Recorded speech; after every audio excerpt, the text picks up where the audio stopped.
What a difference a year makes. Last year at this convention, we were making investments in our Democratic leadership. We were gearing up to knock on doors, make phone calls, investing our time, energy, and donations in getting Democrats elected to our state house. We heard quite a bit from the Democratic leadership at our gatherings. We heard from Speaker Frank Chop at this convention podium in Vancouver. He told us then that he was committed to helping pass our #1 priority, the Worker Privacy Act.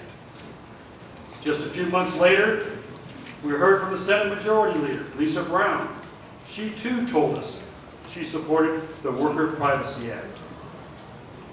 And we heard the same message from the Governor, Chris Gregoire, in many meetings as we poured our efforts like never before into securing her another 4-year term. We heard their promises and we believed them. The Worker Privacy Act was a policy issue, a bill that protected the rights of workers as they were being hit with monetary cutbacks, job loss, severe cuts, and high medical premiums. The Worker Privacy Act gave legislators a chance to offer Washington workers a little dignity in these very rough times. We thought the legislators were on our side. We had 21 sponsors in the state Senate, and we had 47 sponsors in the state House. The Speaker all of a sudden didn't want to bring our Worker Privacy Act to the floor for a vote. Neither did the Senate Majority Leader. Boeing didn't like the bill. The business community hated the idea.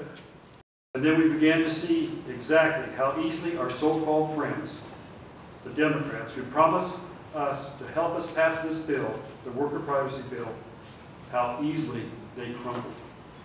This, my brothers and sisters, disturbed the very foundations of the way the State Labor Council does business in Washington State.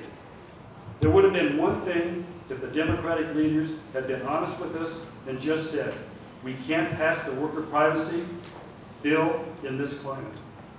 But it was a totally different thing when they broke their commitments to us. It was obvious that they were looking for any excuse not to have to bring this measure to a vote. So now we have decided to bring a change here at home.